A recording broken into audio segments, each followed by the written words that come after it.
Teh प्रसाद सच होए। वाहिगुरु जी की फतेह। विघन विनाशन सोए। वाहिगुरु जी की फतेह।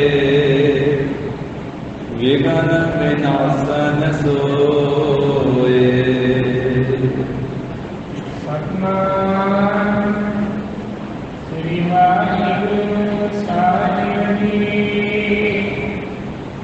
एक दिन बैठे सहज सुभाए। क्यों दिस दिखै सिंधु समुदाय। पुत्र पठान करे जग आयो। पर सलाम को शीस निभायो। वाहिगुरु जी का खालसा वाहिगुरु जी की फतेह। या हर हजूर हाजिर हजूर सर्वफला हजूर पदपावन पदवशल अंतर्यामी दसां पातशाहियां दी जोड़ धन श्री गुरु ग्रंथ साहिब जी महाराज सतगुरां जी की महान कृपालता दयालता का सदका जगत गुरु धन धन श्री गुरु नानक देव साहिब जी महाराज सतगुरां दे मान दरबार गुरुद्वारा श्री बेर साहिब जी विखे गुरु चरणों की हाजरी भर रही सतगुरां की साडी नवाजी हुई साध संगत जीओ। महाराज साहब जी ने कृपा की है अपने अमृतमयी दर्शन बख्शिश किए सत संगत का अमोलक सुभागा समा बख्शिया। अमृत बाणी के अंदर जिथे बेअंत बड़ा भारी उपदेश महाराज साहब जी ने बख्शिया साध संगत जी उथे एक वचन महाराज साहब जी का यह भी आता है जिनी दुध नो धन कहया तिन जम नेड़ न आया। जिन्हों ने गुरु साहब जी को नमस्कार की है तो गुरु साहब जी को धन आख्या है उन्होंने नेड़े भी जमदूत नहीं आता। और सतगुरु जी के नाम का कितना बड़ा प्रताप है। जिन्होंने सतगुरु जी के नाम का उच्चारण किया सतगुरु जी का दर्शन किया महाराज साहब कहते वो दोबारा गर्भ जूनी में नहीं पैंते। पंचम पातशाह जी का वचन है मैं मूर्ख की एक बात है कोट प्राप्ति दरिया रे गुर नानक ने सुनिया देखिया से फेर कर भाव सदा भरिया। धन श्री गुरु नानक देव साहब महाराज जी ने जिन्होंने सुनिया है श्रद्धा भावना के नाल जिन्होंने देखिया है दर्शन किए हैं वो दोबारा गर्भ जूनी में नहीं पैंते उन्होंने जमना मरना कटिया जाता। श्री मुखवाक लैन तो पहला अपन तक भट्ट जी दियां उच्चारण कीतियां होईयां पंक्तियां पढ़ते हाँ जिन्हों में टक भट्ट जी कसम करते कि गुरु साहब जी का दर्शन करके उनका जन्म मरण कटिया जाता। सो बाबू काल गुर सेविया अहनिस सहज सुभाए दर्शन परसया गुरु का जन्म मरण दुख जा। गुरु का दर्शन कर रहे हाँ सतगुरु जी ने आप कृपा की है तरस किया है क्योंकि महाराज साहब जी आप ही उद्यम बख्शते आप ही प्रेरणा देते हैं। उद्यम मत प्रभ अंतर जानी ज्यों प्रेरित त्यों करना ता गुरु की संगत प्राप्त होती है। जिवें गरीब नवाज साहब महाराज फरमाते हैं कि उद्यम ते प्रेरणा ये महाराज साहब जी की बख्शिश के नाल प्राप्त होता। इस तरह रहला साहब जी की बाणी जब आप पढ़ते सुनते हाँ तरस पया मेरे रामत होई सतगुर सज्जन मिलिया। जदों गुरु साहब जी का तरस पाया, मेरे रामत होई, अमित रहमत होई, तां फिर सतगुरु जी का दर्शन प्राप्त होया, सतगुर सज्जन मिलिया। फिर सतगुरु सज्जन का मिलाप होया। जो सतगुरु जी का मिलाप होंदा है फिर नाम प्राप्त होंदा है। नानक नाम मिलै तां जीवा, तन मन जीवै भरिया। जो नाम मिलता है फिर तन से मन हरिया भरिया हो जाता, मन खिड़िया हरिया बाग बन जाता। तो गरीब निवाज साहब जी ने कृपा की है, सत संगत का अमोलक सुभागा समा प्राप्त होया।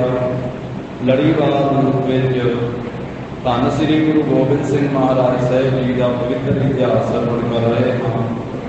जिमें सतगुरु जी श्री अफजल नगर हजूर साहब की धरती से दर्शन दे करके निहाल कर रहे हैं। खालसा महाराज साहब जी के दर्शन करता उपदेश श्रवण करता है। और जिमें गुल खां पठान महाराज साहब के पास पहुँचता है, वह प्रसंग साध संगत जी अज आरंभ हो गया। श्रद्धा भावना आदि सरकार साहब धन श्री गुरु गोबिंद सिंह महाराज जी का ध्यान धरदिया हुए उचारण करो जी। सतनाम श्री वाहिगुरु सतनाम श्री वाहिगुरु साहिब जी।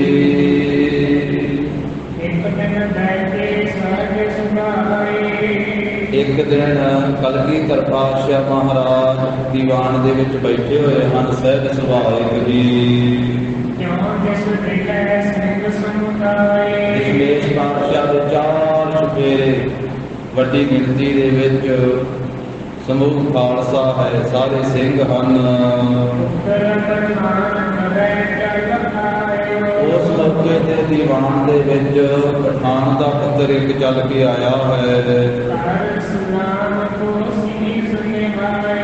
पठान के पुत्र ने आके दशमेश पातशाह ने सलाम की है, सीस नवाया है।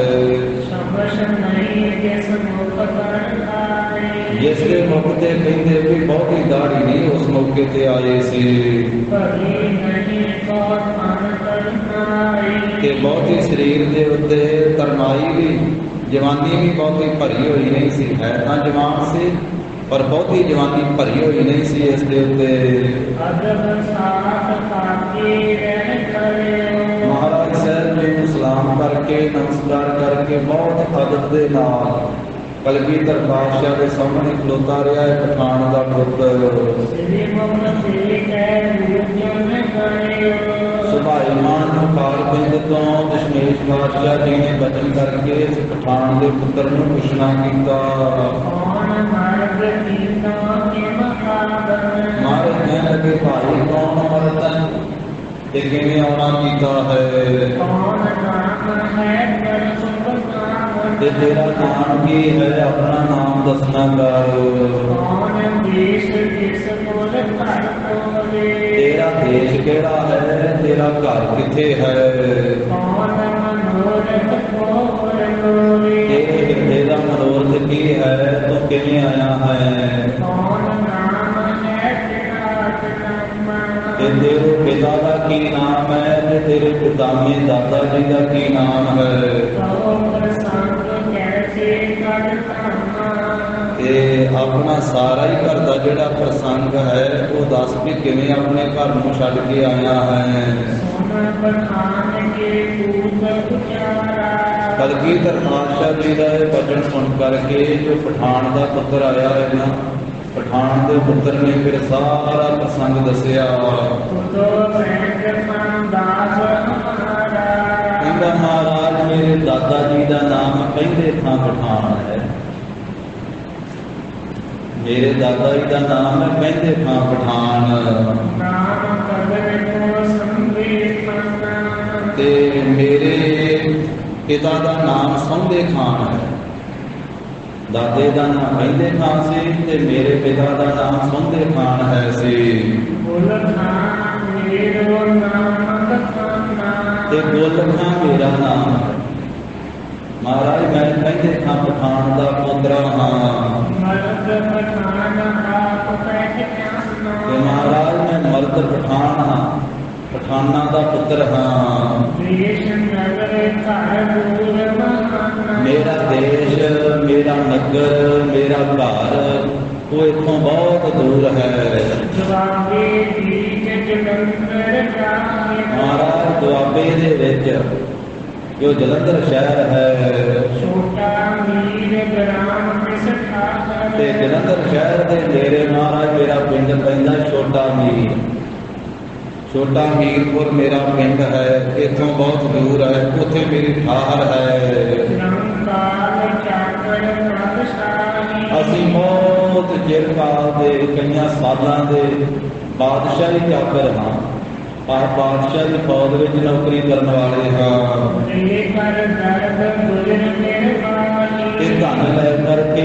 ਬਾਦਸ਼ਾਹ ਦੇ ਪਾਸੋਂ ਤੇ ਆਪਣਾ ਗੁਜ਼ਾਰਾ ਕਰਦੇ ਹਾਂ जननी कह कर मोह सिखायो ਤੇ ਮੇਰੀ ਮਾਤਾ ਜੀ ਨੇ ਕਹਿ ਕਰਕੇ ਮੈਨੂੰ ਸਾਰੀ ਗੱਲਬਾत ਸਿਖਾਈ ਹੈ सब रावर को तेज बतायो ਮਹਾਰਾਜ ਆਪ ਜੀ ਦੇ ਬਾਰੇ ਜਿਹੜਾ ਹੈ ਨਾ ਉਹ ਸਾਰਾ ਭੇਦ ਮੇਰੀ ਮਾਤਾ ਨੇ ਦੱਸਿਆ ਹੈ दिल जमाल का दर्शन कर दे ਮੇਰੇ ਮਹਾਰਾਜ ਮੇਰੇ ਦਿਲ ਦੇ ਵਿੱਚ ਭਾਵਨਾ ਹੋਈ ਕਿ ਆਪ ਦੇ ਚਿਹਰੇ ਦੇ ਜਮਾਲ ਦੇ ਦਰਸ਼ਨ ਕੀਤੇ ਜਾਣ ਜੋ ਆਪ ਜੀ ਦਾ ਨੂਰੀ ਚਿਹਰਾ ਹੈ ਸੁੰਦਰ ਚਿਹਰਾ ਹੈ ਆਪ ਜੀ ਦੇ ਚਿਹਰੇ ਦੇ ਮੈਂ ਦਰਸ਼ਨ ਕਰਨ ਵਾਸਤੇ ਆਇਆ ਹਾਂ सर्व गुनाह शीघ्र कर दे ਕਿ ਆਪ ਜੀ ਦੇ ਮੁਖੜੇ ਦੇ ਦਰਸ਼ਨ ਕਰਕੇ ਮੇਰੇ ਸਾਰੇ ਗੁਨਾਹ ਦੂਰ ਹੋ ਜਾਣ ਮੇਰੇ ਪਾਪ ਦੂਰ ਹੋ ਜਾਣਗੇ भयो पाप में नहीं उतारा ਇਹ ਦਸ਼ਮੇਸ਼ ਪਾਤਸ਼ਾਹ ਅੱਜ ਆਪ ਜੀ ਦਾ ਦਰਸ਼ਨ ਕਰਕੇ ਮੈਂ ਪਾਪ ਹੋ ਗਿਆ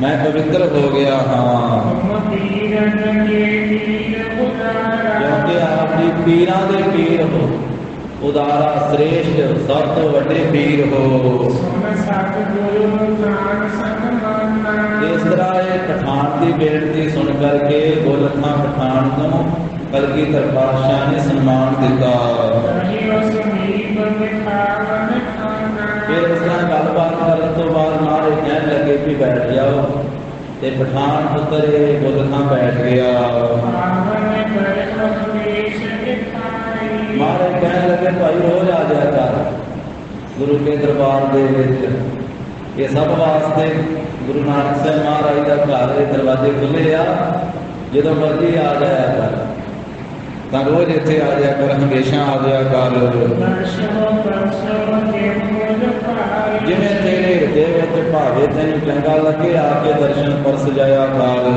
बैठियो चक्र घड़ी लग खाना ਫਿਰ 4 ਘੜੀਆਂ ਤੇ ਇੱਕ ਮਹਾਰਾਜ ਦੇ ਚਰਨਾਂ ਵਿੱਚ ਬੈਠਾ ਹੈ ਪਠਾਨ ਦਾ ਪੁੱਤ ਪਠਾਨ 24 ਕੁ ਮਿੰਟ ਦੀ ਘੜੀ ਹੁੰਦੀ ਹੈ ਤਾਂ ਇਸ ਤਰ੍ਹਾਂ ਇਹ 1.5 ਘੰਟਾ ਸਮਾਂ ਜੋ ਹੈ ਮਹਾਰਾਜ ਸਾਹਿਬ ਜੀ ਦੇ ਪਾਸ ਬੈਠਾ बाबर उठियो धर हस्तक पाना ਫਿਰ ਮਹਾਰਾਜ ਸਾਹਿਬ ਜੀ ਦੇ ਚਰਨਾਂ ਤੇ ਆਪਣਾ ਸਿਰ ਰੱਖ ਕੇ ਉੱਠਿਆ ਹੈ जो सलाम कीनी हुए ਝੁਕ करे ਕੇ ਸਲਾਮ ਕੀਤੀ ਹੈ ਮਹਾਰਾਜ ਸਾਹਿਬ ਜੀ ਨੂੰ ਫਿਰ ਖਲੋ ਗਿਆ ਹੈ दुर्नक लोकियो करना करे ਮਹਾਰਾਜ ਸਾਹਿਬ ਜੀ ਨੇ ਪਠਾਨ ਵੱਲੇ ਵੇਖਿਆ ਹੈ ਤੇ ਕਿਰਪਾ ਰਸ ਵਿੱਚ ਢਲ ਗਏ ਹਨ पंच शक्ति बख्शन कीना 5 ਮੋਹਰਾਂ ਮਹਾਰਾਜ ਸਾਹਿਬ ਜੀ ਨੇ ਬਖਸ਼ਣ ਕੀਤੀਆਂ लेकर गुलखा हर क्यों कीना ਤੇ ਲੈ ਕਰਕੇ ਗੁਰੂ ਸਾਹਿਬ ਜੀ ਤੋਂ ਮੋਹਰਾਂ 5 ਤੇ ਗੋਲਖਾਂ ਬਹੁਤ ਖੁਸ਼ ਹੋਇਆ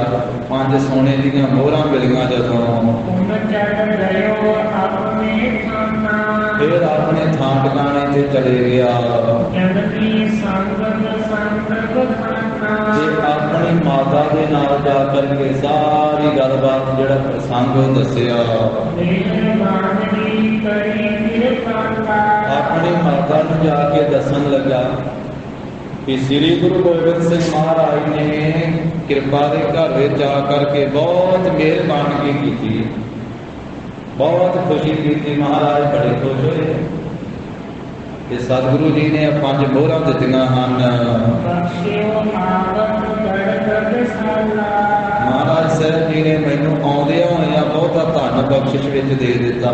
ਇਹ 5 ਮੋਹਰਾਂ ਸੋਨੇ ਦੀਆਂ ਦੇ ਦਿੱਤੀਆਂ।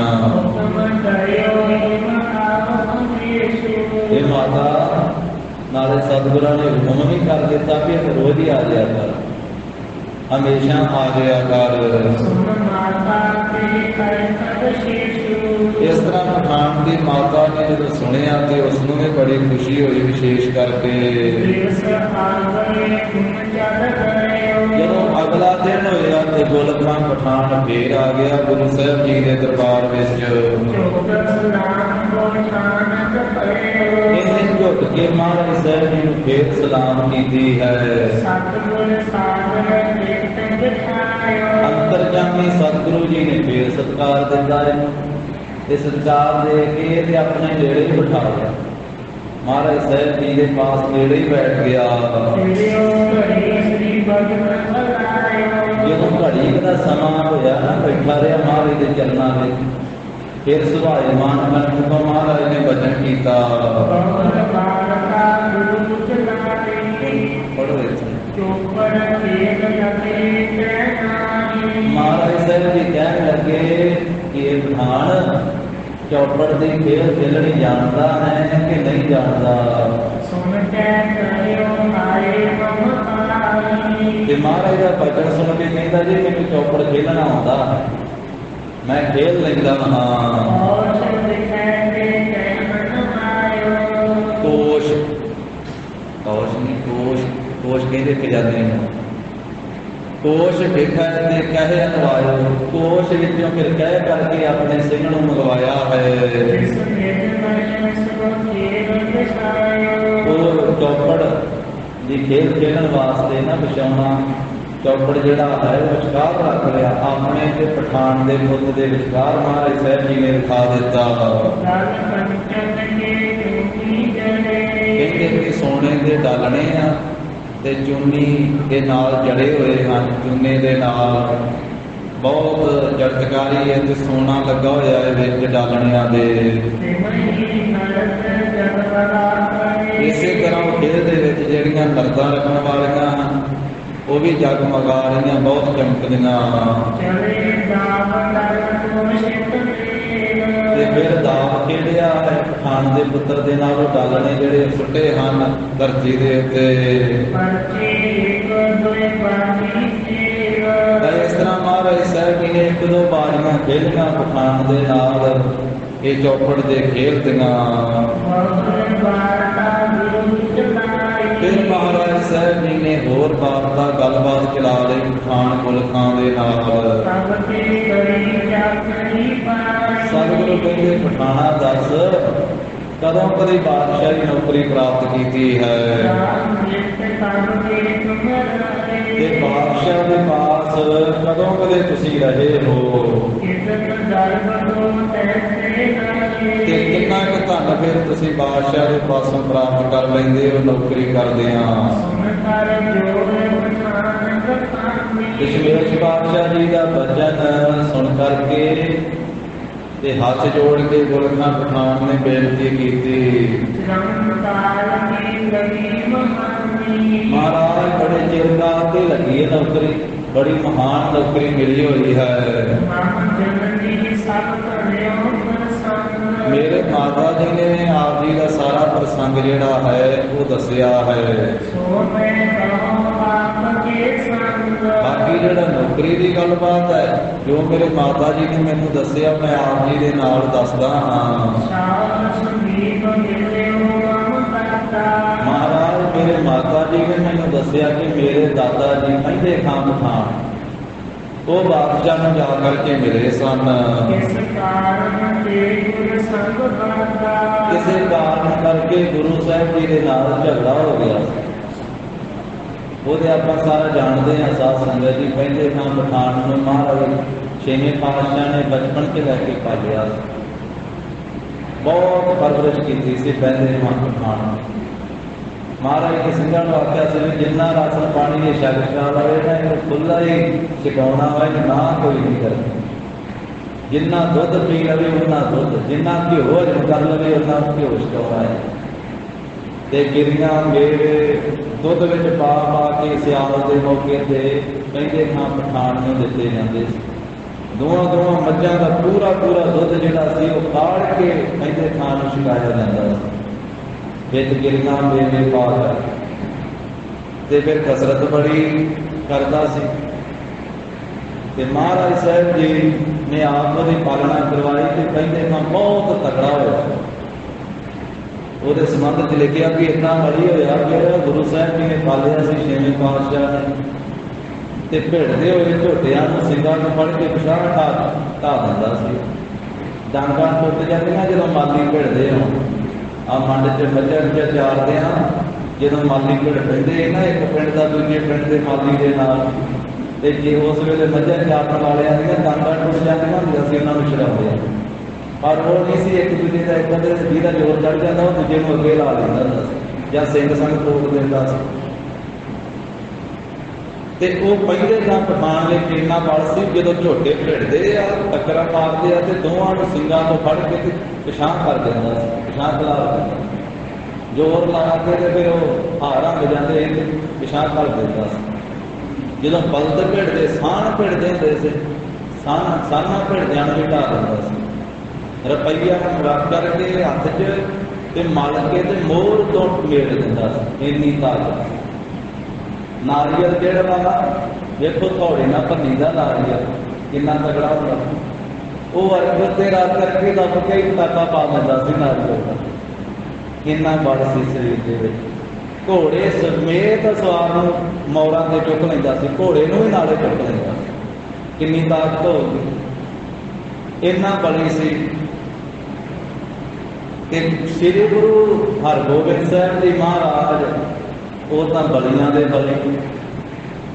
ਛੇਵੇਂ ਪਾਤਸ਼ਾਹ ਦੇ ਮੌਕੇ ਤੇ ਜਿੰਨੇ ਜਵਾਨ ਛੇਵੇਂ ਪਾਤਸ਼ਾਹ ਸੀ, ਉਹਨਾਂ ਉਸ ਮੌਕੇ ਤੇ ਕੋਈ ਜਵਾਨ ਹੀ ਨਹੀਂ ਸੀ।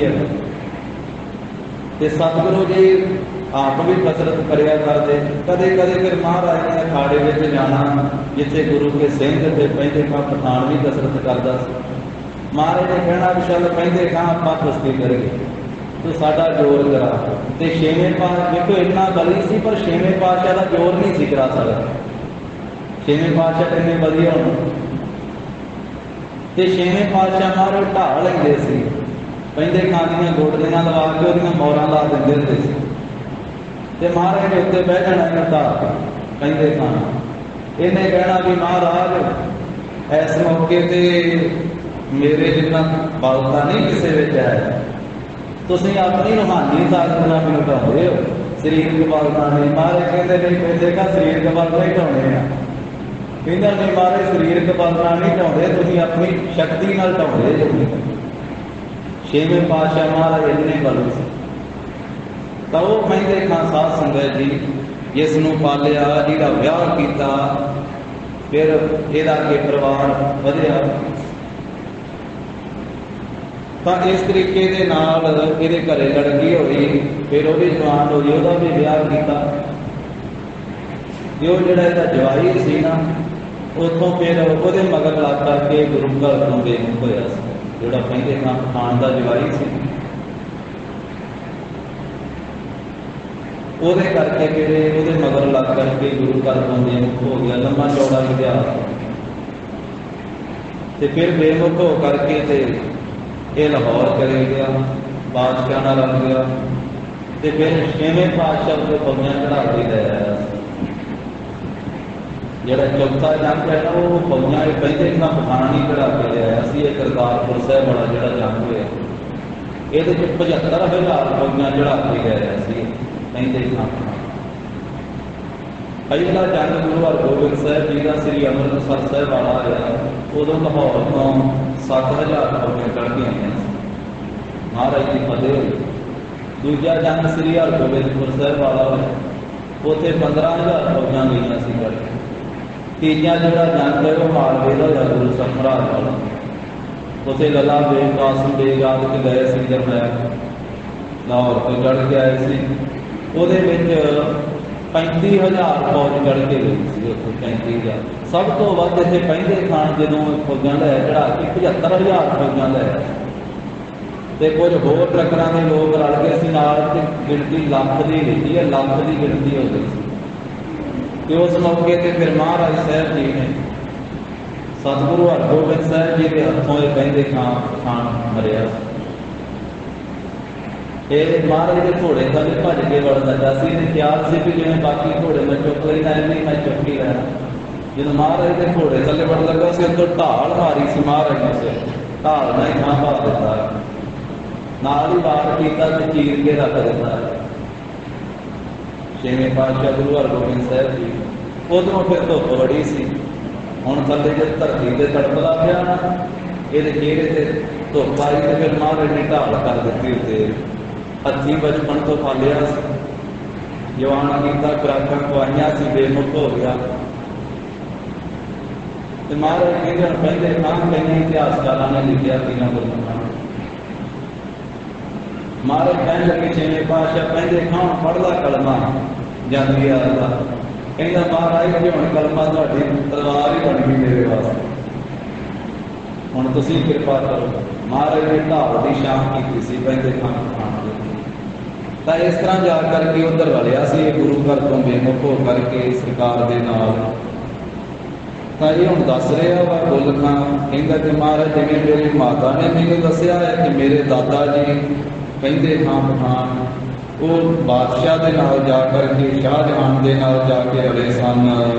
ਇਸ ਕਾਰਨ ਦੇ ਕੋਈ ਕਾਰਨ ਹੋਇਆ ਸੀ ਮਹਾਰਾਜ, ਜਿਸ ਕਰਕੇ ਗੁਰੂ ਸਾਹਿਬ ਜੀ ਦੇ ਨਾਲ ਝਗੜਾ ਹੋ ਗਿਆ ਸੀ ਮੇਰੇ ਦਾਦਾ ਜੀ ਦਾ। ਤੇ ਯੁੱਧ ਦੇ ਵਿੱਚ ਫਿਰ ਮੇਰੇ ਦਾਦਾ ਜੀ ਮਰ ਗਏ।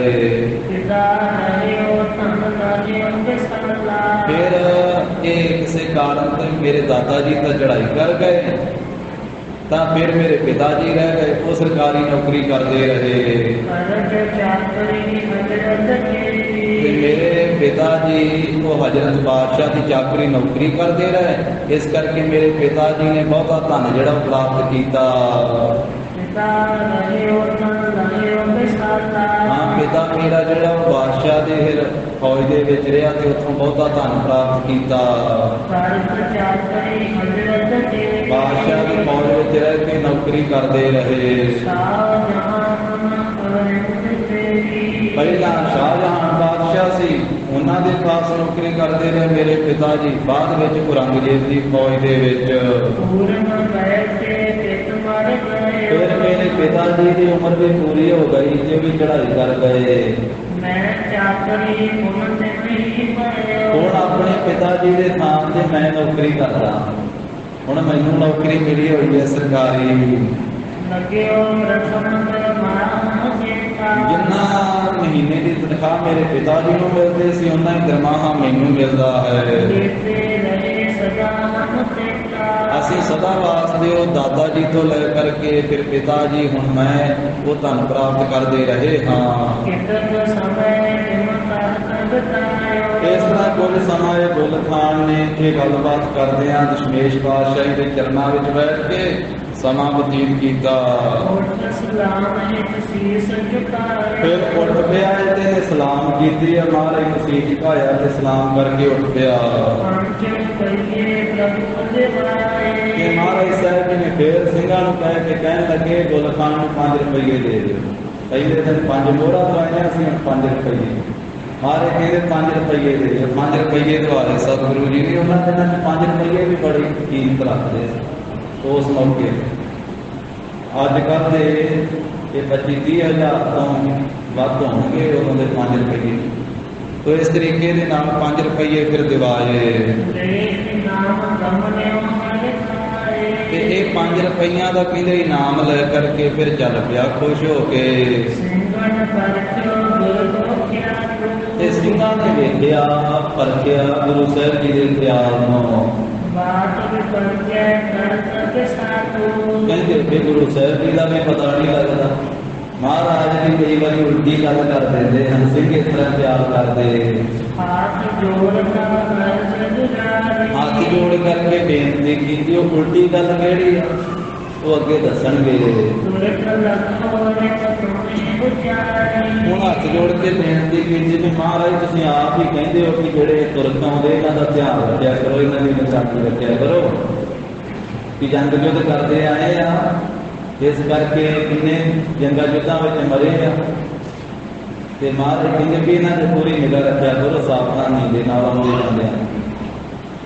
तां इस करके महाराज तुसीं आप कहंदे हो तुरख लखो रे, ये जिहड़े तुरख वाए ये दुश्मन वाए, इन्हां ते पूरी निगरानी रखो, इन्हां नूं दुश्मन समझ करके निगरानी रखिया करो।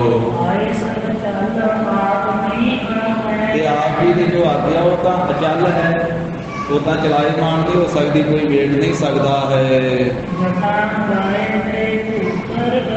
जिवें हवा दे नाल पहाड़ नहीं हिल सकता, इस तरह आप जी की आज्ञा जिहड़ी है वो चलायमान नहीं हो सकती। महाराज तुसीं सानूं तां कहंदे हो इन्हां ते निगाह रखिया करो, निगरानी रखिया करो, ते तुसीं पहले दिन 5 मोहरां दित्तियां ते अज 5 रुपये दित्ते आ। तुसीं आप महाराज इन्हां दा मान सम्मान करी जांदे हो। तुसीं महाराज पठान नूं अपने कोले क्यों बिठाया ते इन्ना मान सम्मान क्यों दिता? तुसीं रोज़ ही महाराज नूं कोले बिठा लैंदे हो। कल 5 मोहरां दित्तियां सोने दीयां, अज चांदी दे 5 रुपये दे दित्ते। नाले महाराज चौपड़ की खेल भी खेडी, तुसीं इस पठान दे नाल इनाम भी दिवाया है। ते महाराज वो आके बड़ा झुक के तुहानूं सलाम करदा, ते तुसीं बहुत उहदे वल्ले रुख करके ध्यान दे के उहदी सलाम जिहड़ी वो कबूल भी करदे, उहदे नाल प्रेम प्यार भी करदे हो। महाराज सारे ਸਿੰਘਾਂ ਦੇ मन ਵਿੱਚ ਸੰਸਾ ਜਿਹਾ ਹੋਇਆ कि ਸਾਨੂੰ ਤੁਸੀਂ ਕਹਿੰਦੇ ਹੋ कि ਇਹਨਾਂ ਤੇ ਨਿਗਰਾਨੀ ਰੱਖੋ ਪੂਰੀ, ਆਪ ਤੁਸੀਂ ਕੋਲੇ ਬਿਠਾ ਕੇ ਉਹਨਾਂ ਨਾਲ ਖੇਡਾਂ ਖੇਡੀ ਜਾਂਦੇ ਹੋ, ਇਨਾਮ ਦੇਈ ਜਾਂਦੇ ਹੋ। महाराज आप जी का नवा ही सुभाव देखिया, गुरु साहब जी की अचरज गल है। साथ संगत जी, परमेश्वर अगम अगाध है, गुरु साहब अगम अगाध, गुरु के साधु संत भी अगम अगाध। अचरज कथा व महाराज साहब जी कोई समझ नहीं सकता। अगम अगाध पार ब्रह्म सोए, जो जो कह सुमुक्ता होए, सुन मीता नानक बिन मनता, साध जना के अचरज कथा। अचरज कथा ते साध जना दी आ, ते गुरु साहब के साथ मनाने वाले गुरु साहब की भी अचरज कथा। तुमरी गत मित तुम ही जानी, नानक दास सदा कुर्बानी। महाराज साहब जी के सुभाव नूं कौन जान सकदा? ਸਿੰਘ ਕਹਿੰਦੇ महाराज ਸਿੰਘਾਂ ਦੇ ਮਨ ਦੇ ਵਿੱਚ ਸੰਸਾ ਪੈਦਾ ਹੋਇਆ ਕਿ ਆਪ ਜੀ ਨੇ ਨਵਾਂ ਹੀ ਸੁਭਾਅ ਧਾਰਨ ਕੀਤਾ ਹੈ। ਗੁਣਾਂ ਦੇ ਖਜ਼ਾਨੇ ਸਤਿਗੁਰੂ ਜੀ ਸਿੰਘਾਂ ਦੀ ਬੇਨਤੀ ਸੁਣ ਕੇ ਖਿੜਖੜਾ ਕੇ ਹੱਸ ਪਏ। महाराज मौज ਦੇ ਮਾਲਕ ਸਾਰੇ ਸਿੰਘਾਂ ਨੂੰ ਸਤਿਕਾਰ ਦਿੰਦਿਆਂ ਹੋਇਆਂ ਸਾਰਿਆਂ ਦੇ ਨਾਲ ਭਜਨ ਕੀਤਾ। महाराज कहने लगे खालसा जी सुनो, इस पठान दे नाल साडा काम है। ये पठान जिहड़ा है ना, इहदे नाल साडा कोई काम है। वो जिहड़ा साडा कारज है वो इहदे हत्थ विच ही पिया है, इहदे हत्थ है साडा कारज। इहदा जिहड़ा पठान दा दाता होया ना, बड़ा सूरमा होया, बहुत बली होया। पहले थां पठान कि वो साडे दादा जी ने उन्हें पालिया सी, ते फिर वो बेमुख हो गया सी, ते फिर साडे दादा जी के हथों ही वो आकार चलाना उहदा होया सी। इसका दादा जिहड़ा होया वो बहुत बली होया, सूरमा होया है। छेवें पातशाह गुरु हरगोबिंद सिंह महाराज ने अपने पास रखिया सी भली प्रकार। जंग भी बहुत वडियाई दी सी इस पहले खान नूं, पर अखीर दे उहदे ते महाराज नूं अपनी तेग चलाउणी पई। तेग फिर साडे दादा जी ने ते दादा जी दे उत्ते चलाई सी। इस करके खालसा जी साडे मन दे विच इहदे ते तरस आ गया, साडे मन दे विच करना पैदा हो गई है कि इहदे दादा जी नूं साडे दादा जी ने पालिया सी, बड़ा तगड़ा कीता सी, खुराकां खवाईयां सी। अखीर ते फिर अपनी तेग दे नाल ही उहनूं मारना पिया सी। जंग के मैदान में, करतारपुर के जंग ਇਸ ਕਰਕੇ ਇਹਦੇ ਤੇ ਸਾਡੇ ਮਨ ਵਿੱਚ ਕਰਨਾ ਪੈਦਾ ਹੋ ਗਈ ਹੈ।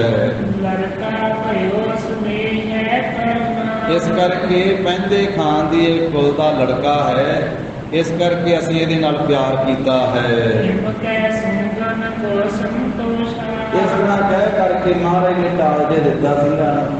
ਅੰਤਰਜਾਮੀ ਸਤਿਗੁਰਾਂ ਨੇ ਗੱਲ ਤਾਂ ਸੱਚੀ ਕਹੀ, ਇਹਦੇ 'ਚ ਝੂਠ ਤਾਂ ਕੋਈ ਨਹੀਂ, ਪਰ ਕੰਮ ਕਿਹੜਾ ਇਹਦੇ ਨਾਲ ਉਹ ਕਾਰਨ ਹੋ। ਮਹਾਰਾਜ ਸਾਹਿਬ ਅੰਤਰਜਾਮੀ ਆ, ਸਤਿਗੁਰਾਂ ਤੋਂ ਕੁਝ ਵੀ ਲੁਕਿਆ ਛਿਪਿਆ ਨਹੀਂ। ਇਸ ਤਰ੍ਹਾਂ ਕਹਿ ਕਰਕੇ ਸਿੰਘਾਂ ਦੇ ਮਨ ਵਿੱਚ ਸੰਤੋਖ ਦੇ ਦਿੱਤਾ। ਦਾਸਨ ਕੇ ਭਰੋਸ ਬਿਨ ਦੋਸ਼ਾ। ਆਪਣੇ ਦਾਸਾਂ ਨੂੰ ਮਹਾਰਾਜ ਨੇ ਭਰੋਸਾ ਦੇ ਦਿੱਤਾ ਜੋ ਬਿਨਾਂ ਦੋਸ਼ਾਂ ਤੋਂ ਹਨ ਸਤਿਗੁਰੂ ਜੀ। ਲਗੇ ਨਾ ਜਾਣੇ ਚਰਿਤ ਜਿਨ ਰੂਪੇ। ਭਾਈ ਸਾਹਿਬ ਕਹਿੰਦੇ ਕਿ ਜਾਣੇ ਨਹੀਂ ਜਾਂਦੇ ਸ੍ਰੀ ਗੁਰੂ ਗੋਬਿੰਦ ਸਿੰਘ ਮਹਾਰਾਜ ਜੀ ਦੇ ਦੌਲਤ, ਜਿਹੜੇ ਬਹੁਤ ਹੀ ਸੁੰਦਰ ਹਨ। ਦੁੱਖਾਂ ਨੂੰ ਦਲਿੱਦਰਾਂ ਨੂੰ ਨਾਸ ਕਰਨ ਵਾਲੇ ਬੋਲੇ ਸਤਿਗੁਰੂ ਦਸ਼ਮੇਸ਼ ਪਾਤਸ਼ਾਹ। ਰਾਤ ਪੈ ਗਈ ਹੈ ਤੇ ਫਿਰ ਰਾਤ ਮੌਕੇ ਦਾ ਲੰਗਰ ਪਾਣੀ ਸਤਿਗੁਰੂ ਜੀ ਨੇ ਸਿੰਘਾਂ ਨੇ ਛਕਿਆ ਹੈ। ਵਿਰਾਜਿਆ ਕਿਰਪਾ ਦੇ ਖਜ਼ਾਨੇ ਸੁਖ ਪੂਰਵਕ। ਸੋਚ ਇਸ਼ਨਾਨੇ, ਵੱਡੀ ਪ੍ਰਾਤ, ਵੱਡੇ ਤੜਕੇ, ਵੱਡੇ ਅੰਮ੍ਰਿਤ ਵੇਲੇ ਸਤਿਗੁਰੂ ਜੀ ਉੱਠ ਕਰਕੇ ਹਰ ਰੋਜ਼ ਦੀ ਤਰ੍ਹਾਂ ਸਰੀਰ ਦੀ ਕਿਰਿਆ ਸੁਧੀ ਦਾਤਨ ਆਦਿ ਕੀਤੀ, ਤਾਂ ਫਿਰ ਇਸ਼ਨਾਨ ਕੀਤਾ ਹੈ। ਆਨੰਦਾਤਮ ਮਹਿ ਲਾਏ ਸਧਿਆਨੇ, ਜੋ ਮਹਾਰਾਜ ਸਾਹਿਬ ਜੀ ਦਾ ਨਿੱਜੀ ਸਰੂਪ ਹੈ ਨਾ, ਉਸ ਆਪਣੇ ਆਤਮ ਸਰੂਪ ਦੇ ਆਨੰਦ ਦੇ ਵਿੱਚ ਮਹਾਰਾਜ ਨੇ ਧਿਆਨ ਲਾਇਆ ਹੈ। ਜਦੋਂ ਆਕਾਸ਼ ਦੇ ਵਿੱਚ ਦਿਨ ਕਰ ਕਹੀਏ ਸੂਰਜ ਉਦੇ ਹੋ ਗਿਆ ਹੈ, ਅੰਮ੍ਰਿਤ ਵੇਲੇ ਤੋਂ ਧਿਆਨ ਲਾ ਕੇ ਬੈਠੇ ਚੌਂਕੜੇ ਦੇ ਵਿੱਚ ਧੰਨ ਗੁਰੂ ਗੋਬਿੰਦ ਸਿੰਘ ਮਹਾਰਾਜ। ਫਿਰ ਕਮਲ ਫੁੱਲ ਵਰਗੇ ਨੇਤਰ ਮਹਾਰਾਜ ਦੇ ਪ੍ਰਕਾਸ਼ਮਾਨ ਹੋਏ, ਖਿੜੇ ਹਨ ਜਿਵੇਂ ਕਮਲ ਫੁੱਲ ਖਿੜਦਾ ਹੈ। ਸੋਹਣੇ ਬਸਤਰ ਸਰੀਰ ਤੇ ਸਜਾਏ, ਬਸਤਰਾਂ ਉੱਤੇ ਸ਼ਸਤਰ ਸਜਾਏ ਆਪਣੇ ਅੰਗਾਂ ਤੇ। ਮਹਾਰਾਜ ਖਾਲਸੇ ਦੇ ਵਿੱਚ ਆ ਕਰਕੇ ਬੈਠ ਗਏ। ਇਸ ਤਰ੍ਹਾਂ ਸਵਾ ਪਹਿਰ ਜਦੋਂ ਦਿਨ ਚੜ ਗਿਆ ਹੈ ਤੇ ਫਿਰ ਮਹਾਰਾਜ ਸਾਹਿਬ ਜੀ ਪ੍ਰਸ਼ਾਦਾ ਪਾਣੀ ਛਕਦੇ। ਅਚਹਿ ਪ੍ਰਭੂ ਗਣ ਸਿੰਘ ਮਜਾਰਾ। ਧੰਨ ਗੁਰੂ ਗੋਬਿੰਦ ਸਿੰਘ ਮਹਾਰਾਜ ਸਾਹਿਬ ਜੀ ਗਰੀਬ ਨਵਾਜ ਸਮੂਹ ਸਿੰਘਾਂ ਦੇ ਵਿੱਚ ਬੈਠ ਕਰਕੇ ਸਵਾ ਪਹਿਰ ਜਦੋਂ ਦਿਨ ਚੜ ਜਾਂਦਾ ਹੈ ਨਾ, ਭਾਵ 9:30 ਵਜੇ ਦਾ ਜਦੋਂ ਸਮਾਂ ਹੋ ਜਾਂਦਾ ਤੇ ਫਿਰ ਪ੍ਰਸ਼ਾਦਾ ਛਕਦੇ ਹਨ। ਜਦੋਂ ਦੁਪਹਿਰਾ ਢਲ ਜਾਂਦਾ ਫਿਰ ਕੁਝ ਸਮਾਂ ਆਰਾਮ ਕਰਦੇ ਕਲਗੀਧਰ ਪਾਤਸ਼ਾਹ। ਤਾਂ ਫਿਰ ਮਹਾਰਾਜ ਸਾਹਿਬ ਜੀ ਕੋਈ ਸਮਾਂ ਆਰਾਮ ਕਰਨ ਤੋਂ ਬਾਅਦ ਫਿਰ ਇਸ਼ਨਾਨ ਕਰਦੇ ਹਨ ਤੇ ਸਿੰਘਾਂ ਦੇ ਉੱਤੇ ਮਹਾਰਾਜ ਸਾਹਿਬ ਜੀ ਮਿਹਰ ਕਰਦੇ। ਇਸ ਤਰ੍ਹਾਂ ਸਾਧ ਸੰਗਤ ਜੀ ਗਰੀਬ ਨਵਾਜ ਸੱਚੇ ਪਾਤਸ਼ਾਹ ਸਿੰਘਾਂ ਦੇ ਉੱਤੇ ਕਿਰਪਾ ਕਰਦੇ ਹਨ। ਇਹ ਜਿਹੜਾ ਗੋਲਖਾਂ ਪਠਾਨ ਹੈ, ਇਹ ਹਰ ਰੋਜ਼ ਮਹਾਰਾਜ ਸਾਹਿਬ ਜੀ ਦੇ ਪਾਸ ਆਉਂਦਾ ਤੇ ਆਇਆ ਕਿਸ ਕਰਕੇ ਹੈ? ਇਹ ਵਜੀਦ ਖਾਂ ਦਾ ਭੇਜਿਆ ਹੋਇਆ ਹੈ ਸਰਹੰਦ ਦੇ ਸੂਬੇ ਦਾ। ਇਸ ਗ੍ਰੰਥ ਵਿੱਚ ਜ਼ਿਕਰ ਨਹੀਂ ਆਇਆ ਬਹੁਤਾ, ਹੋਰ ਗੁਰਮੁਖਾਂ ਨੇ ਕੀਤਾ। ਇਹਦੇ ਵਿੱਚ ਤਾਂ ਇਹਦਾ ਇਕੱਲੇ ਦਾ ਜ਼ਿਕਰ ਆਇਆ ਤੇ ਹੋਰ ਕਈਆਂ ਨੇ ਜ਼ਿਕਰ ਕੀਤਾ ਵੀ ਇਹ ਦੋ ਜਾਣੇ ਸੀ, ਇੱਕ ਗੁੱਲ ਖਾਂ, ਇੱਕ ਜਮਸ਼ੇਦ ਖਾਂ ਪਠਾਨ। ਤਾਂ ਵਜੀਦ ਖਾਂ ਸਰਹੰਦ ਦੇ ਸੂਬੇ ਨੇ ਭੇਜੇ ਸੀ ਲਾਲਚ ਦੇ ਕੇ ਕਿ ਤੁਸੀਂ ਕਲਗੀਧਰ ਪਾਤਸ਼ਾਹ ਦੇ ਉੱਤੇ ਜਾ ਕੇ ਵਾਰ ਕਰਨਾ, ਮਹਾਰਾਜ ਸਾਹਿਬ ਜੀ ਨੂੰ ਖਤਮ ਕਰਨਾ। ਇਹ ਭਾਵਨਾ ਲੈ ਕਰਕੇ ਆਏ ਸੀ।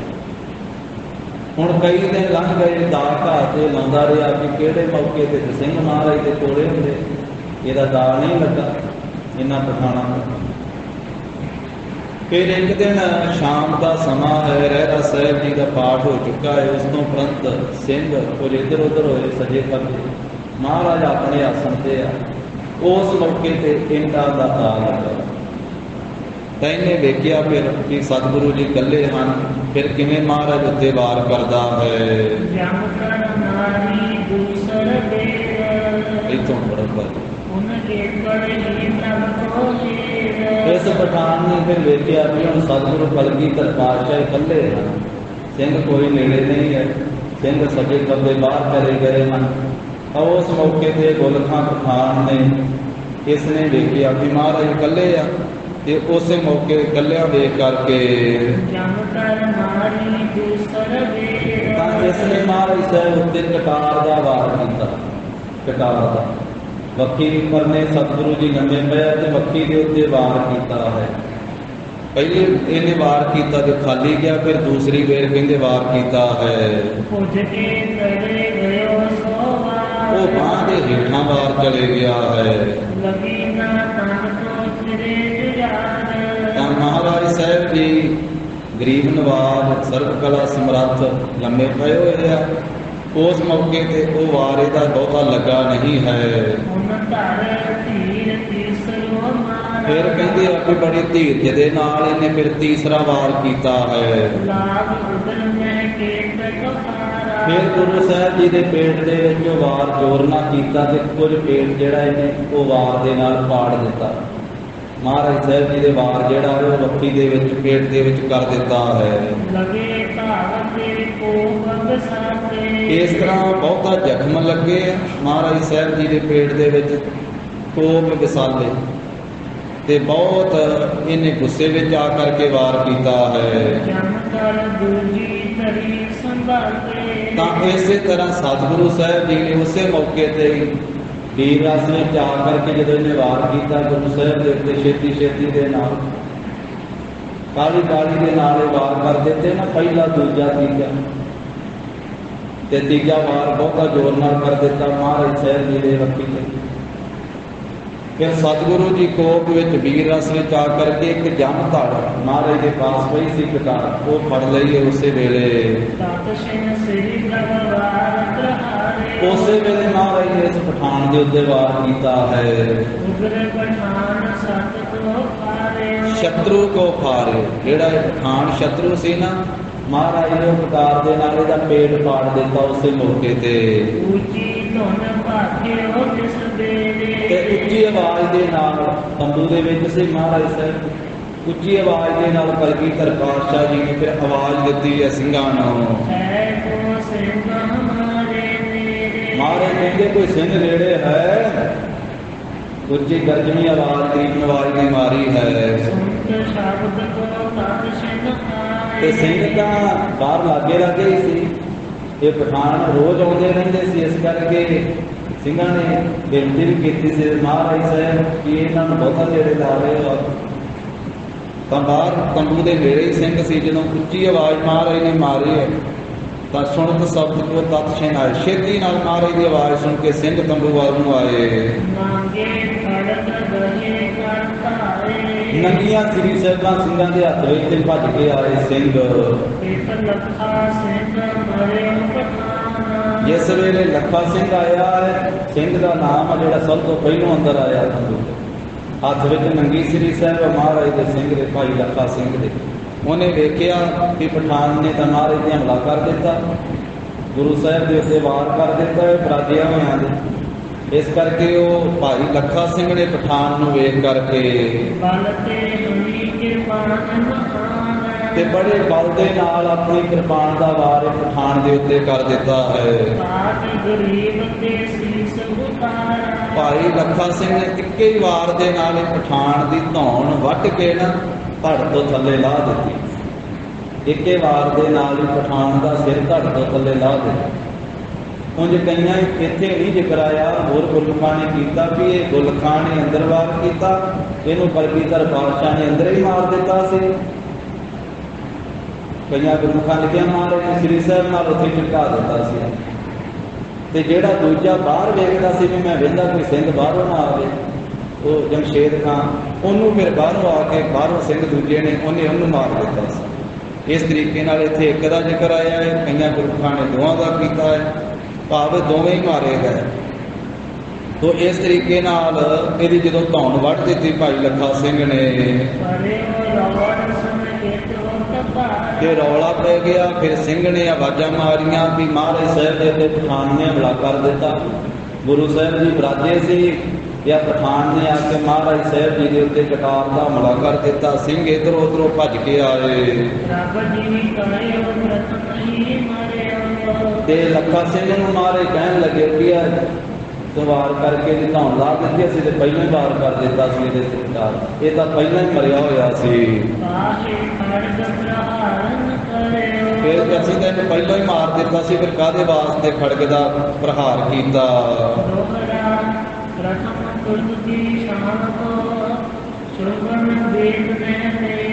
ਭਾਈ ਸੰਤੋਖ ਸਿੰਘ ਜੀ ਕਹਿੰਦੇ ਆ ਕਿ ਪਹਿਲਾਂ ਕਲਗੀਧਰ ਪਾਤਸ਼ਾਹ ਐਸੇ ਜ਼ਾਲਮ ਦੁਰਗਣਾ ਦਾ ਪਰਛਾਵਾਂ ਵੀ ਨੇੜੇ ਨਹੀਂ ਸੀ ਆਉਣ ਦਿੰਦੇ।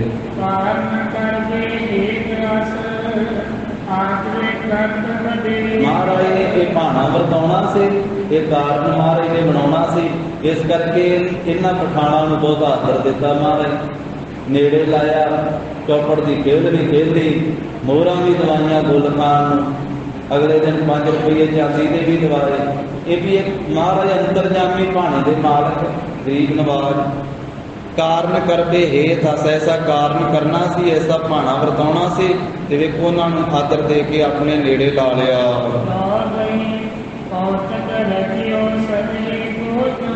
ਮਹਾਰਾਜ ਨੇ ਆਪ ਹੀ ਕੌਤਕ ਰਚਿਆ ਵਾ, ਕੋਈ ਕੀ ਜਾਣ ਸਕਦਾ ਹੈ। ਪਠਾਨ ਦੇ ਹੱਥ ਦੀ ਜਿਹੜੀ ਕਟਾਰ ਸੀ ਉਹ ਮਹਾਰਾਜ ਨੇ ਆਪਣੇ ਪੇਟ ਦੇ ਉੱਤੇ ਉਹਦਾ ਵਾਰ ਖਾ ਲਿਆ। ਹੁਣ ਸਿੰਘ ਵੇਖਦੇ ਆ ਗੁਲਖਾਂ ਪਠਾਨ ਮਰਿਆ ਗਿਆ ਹੈ, ਕਿਉਂਕਿ ਸਾਰੇ ਸਿੰਘ ਤੇ ਉਹ ਪਠਾਨਾਂ ਦੇ ਦੁਆਲੇ ਹੋ ਗਏ ਤੇ ਮਹਾਰਾਜ ਵੱਲੇ ਤਾਂ ਵੇਖਿਆ ਨਹੀਂ ਉਹ ਜ਼ਖਮ ਜਿਹੜਾ ਹੋਇਆ ਪਿਆ, ਪਹਿਲਾਂ ਉਹਦੇ ਮਾਰਨ ਵੱਲੇ ਹੋ ਗਏ ਨਾ। ਤਾਂ ਪ੍ਰਭੂ ਦਾ ਸਤਿਗੁਰੂ ਜੀ ਦਾ ਜਿਹੜਾ ਜ਼ਖਮ ਸੀ ਵੱਖੀ ਦਾ ਉਹ ਨਹੀਂ ਵੇਖਿਆ ਉਸ ਮੌਕੇ ਤੇ ਉਹਨਾਂ ਸਿੰਘਾਂ ਦੇ ਵਿੱਚ ਇੱਕ ਸੰਤੋਖ ਸਿੰਘ ਨਾਮ ਦਾ ਸਿੰਘ ਸੀ। ਜਦੋਂ ਭਾਈ ਸੰਤੋਖ ਸਿੰਘ ਜੀ ਜਿਨ੍ਹਾਂ ਨੇ ਇਤਿਹਾਸ ਲਿਖਿਆ ਉਹ ਨਾ ਸਮਝ ਲੈਣਾ ਕਿ ਭਾਈ ਸੰਤੋਖ ਸਿੰਘ ਜੀ ਉਸ ਮੌਕੇ ਦੇ ਮਹਾਰਾਜ ਦੇ ਸਿੰਘਾਂ ਦੇ ਵਿੱਚ ਇੱਕ ਸਿੰਘ ਦਾ ਨਾਮ। ਤਾਂ ਉਹ ਭਾਈ ਸੰਤੋਖ ਸਿੰਘ ਜੀ ਜਦੋਂ ਅੰਦਰ ਗਏ ਉਹਨਾਂ ਨੇ ਦੇਖਿਆ ਵੀ ਮਹਾਰਾਜ ਸਾਹਿਬ ਜੀ ਦੇ ਵੱਖੀ ਦੇ ਵਿੱਚੋਂ ਤਾਂ ਖੂਨ ਦਾ ਪ੍ਰਵਾਹ ਜਿਹੜਾ ਉਹ ਵਗ ਰਿਹਾ। ਗੁਰੂ ਸਾਹਿਬ ਜੀ ਦੇ ਬਹੁਤ ਜ਼ਖਮ ਹੋਇਆ ਪਿਆ ਕਟਾਰ ਦਾ ਤੇ ਖੂਨ ਬਹੁਤ ਵਗ ਰਿਹਾ ਹੈ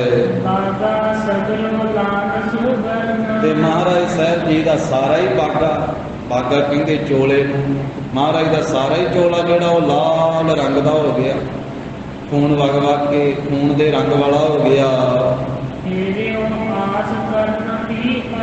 ਤੇ ਵਿਛਾਉਣਾ ਵਿਛਿਆ ਹੋਇਆ ਸੀ ਮਹਾਰਾਜ ਦਾ ਗਦੇਲਾ ਪਲੰਗੇ ਤੇ ਜਦੋਂ ਬਰਾਜੇ ਸੀ ਤੇ ਗੁਰੂ ਸਾਹਿਬ ਦਾ ਬਿਸਤਰਾ ਵੀ ਖੂਨ ਦੇ ਨਾਲ ਭਿੱਜਾ ਹੋਇਆ, ਬਾਕੀ ਜੋ ਬਹੁਤਾ ਖੂਨ ਵਗਿਆ ਹੈ ਕਟਾਰ ਦੇ ਵਾਰ ਤੋਂ ਤੇ ਬਿਸਤਰਾ ਵੀ ਜਿਹੜਾ ਵਾ ਆਸਣ ਵੀ ਸਾਰਾ ਲਾਲ ਰੰਗ ਦਾ ਹੋ ਗਿਆ।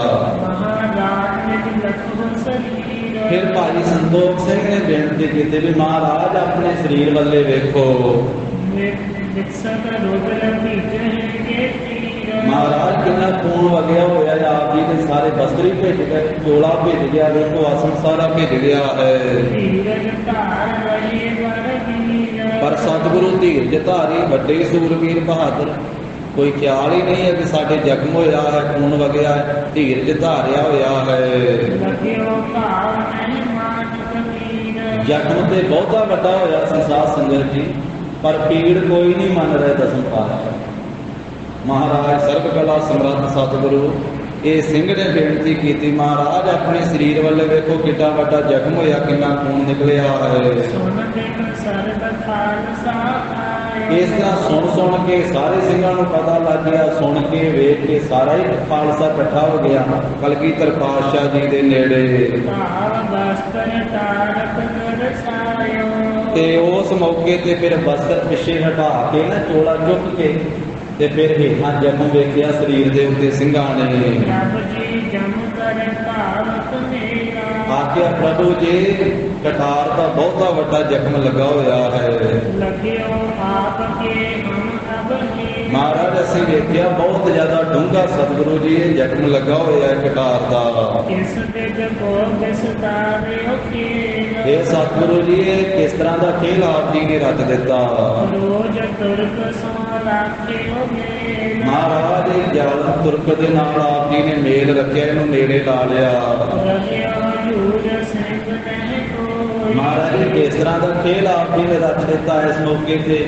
ਨਹੀਂ ਤੇ ਸਿੰਘ ਆਪ ਜੀ ਦੀ ਹਜ਼ੂਰੀ ਤੋਂ ਬਾਅਦ ਜਾਂਦੇ ਹੀ ਨਹੀਂ ਸੀ, ਕਿ ਇਸ ਮੌਕੇ ਤੇ ਕੋਈ ਸਿੰਘ ਹਜ਼ੂਰੀ ਵਿੱਚ ਨਹੀਂ ਸੀ। ਕਉ ਤੁਰਕ ਦਿਨ ਰਾਖਾ ਸੋਈ, ਮਹਾਰਾਜ ਜਦੋਂ ਸਿੰਘ ਕੋਈ ਨਹੀਂ ਸੀ ਨੇੜੇ, ਤੇ ਫਿਰ ਵੀ ਆਪ ਜੀ ਨੇ ਤੁਰਕ ਨੂੰ ਆਪਣੇ ਨੇੜੇ ਲਾ ਰੱਖਿਆ। ਆਪ ਕਰੋ ਉਪਦੇਸ਼ ਕਿਰਪਾ ਸਾਰ, ਹੁਣ ਆਪ ਜੀ ਮਾਰੇ ਆਪਣੇ ਮੁਖਾਰ ਬਿੰਦ ਤੋਂ ਉਪਦੇਸ਼ ਆਗਿਆ ਦਿਓ।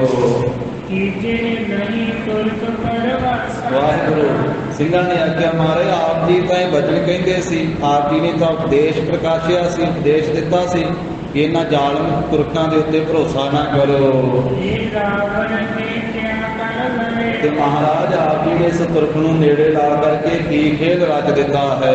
ਸਾਰੀ ਭਾਵ ਖਾਨ ਤੇ ਕਲਿਓ, ਮਹਾਰਾਜ ਇਸ ਪਠਾਨ ਤੋਂ ਆਪ ਜੀ ਨੇ ਇਹ ਜ਼ਖਮ ਜਿਹੜਾ ਆਪਣੇ ਸਰੀਰ ਤੇ ਲੈ ਲਿਆ ਹੈ। ਸਿੰਘ ਸੰਤੋਖ ਸਿੰਘ ਤੇ ਆ, ਭਾਈ ਸੰਤੋਖ ਸਿੰਘ ਤੋਂ ਆਦਿਕ ਜਿੰਨੇ ਸਿੰਘ ਹਨ, ਹੀਰ ਸਭ ਬਜੇ ਦਿਖਾ, ਵੇਖ ਵੇਖ ਕੇ ਜ਼ਖਮ ਨੂੰ ਤੇ ਬਹੁਤ ਦੁੱਖ ਲੈਂਦੇ, ਬਹੁਤ ਦੁਖੀ ਹੁੰਦੇ ਹਨ।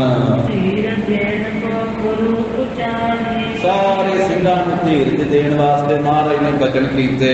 ਭਇਓ ਅਕਾਲ ਪੁਰਖ ਰਖਵਾਰੀ, ਸਤਿਗੁਰੂ ਕਹਿੰਦੇ ਖਾਲਸਾ ਜੀ ਅਕਾਲ ਪੁਰਖ ਵਾਹਿਗੁਰੂ ਨੇ ਰਾਖੀ ਕੀਤੀ, ਅਕਾਲ ਪੁਰਖ ਵਾਹਿਗੁਰੂ ਜੀ ਨੇ ਸਾਡੀ ਰੱਖਿਆ ਕੀਤੀ ਹੈ।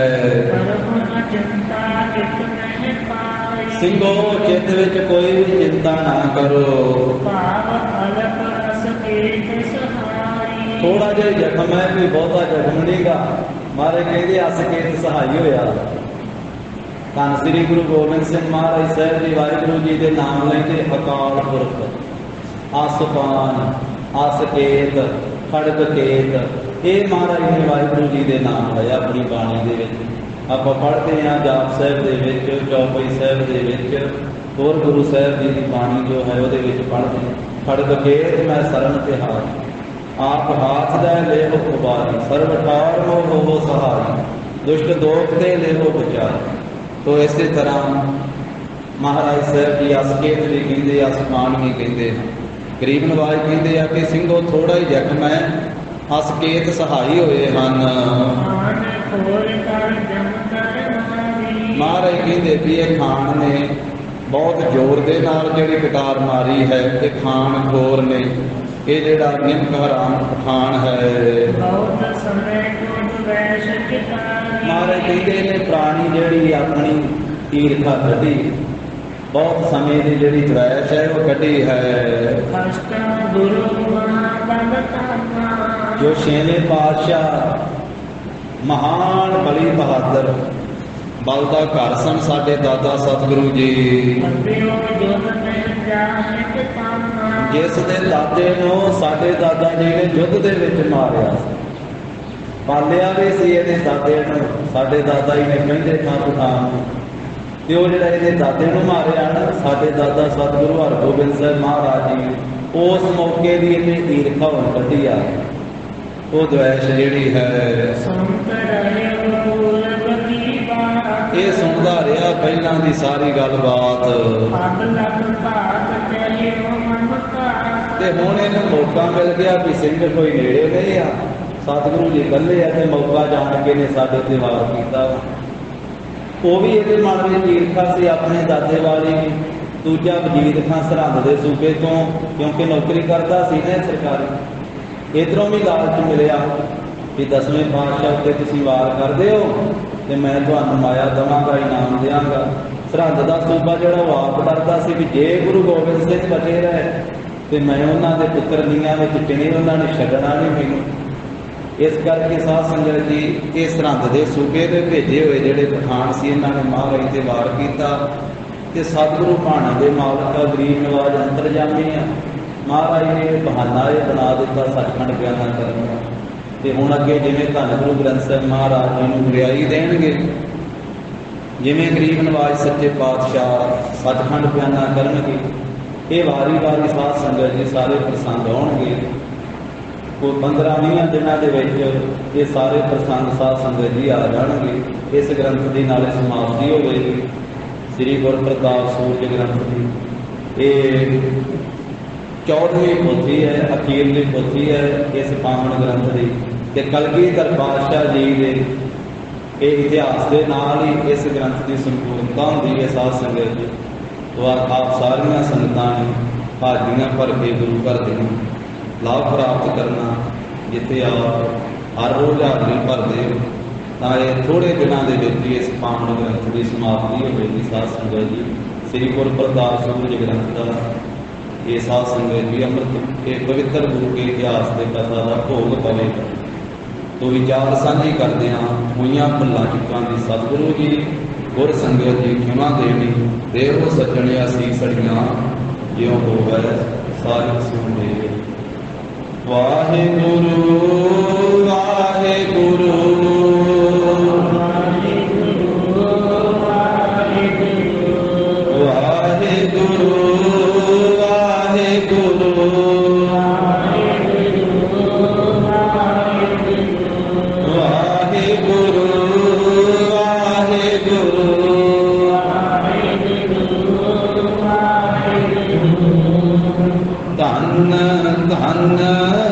श्री गुरु नानक देव जी। धन धन श्री गुरु नानक देव जी। धन धन श्री गुरु नानक देव जी। धन धन श्री गुरु नानक देव जी। धन धन श्री गुरु नानक देव जी। धन धन श्री गुरु नानक देव जी। धन धन श्री गुरु नानक देव जी। धन धन श्री गुरु नानक देव जी। धन धन श्री गुरु गोबिंद सिंह जी। धन धन श्री गुरु गोबिंद सिंह जी। धन धन श्री गुरु गोबिंद सिंह जी। धन धन श्री गुरु गोबिंद सिंह जी। धन धन श्री गुरु ग्रंथ साहिब जी। धन धन श्री गुरु ग्रंथ साहिब जी। धन धन श्री गुरु ग्रंथ साहिब जी। धन धन श्री गुरु ग्रंथ साहिब जी। हे गोविंद रे गोपाल दयाल लाल प्राणनाथ अनाथ सखे दीन दर्द हे समरथ अगम पूरन होए मया। अंधकूप महाभयान नानक पाए।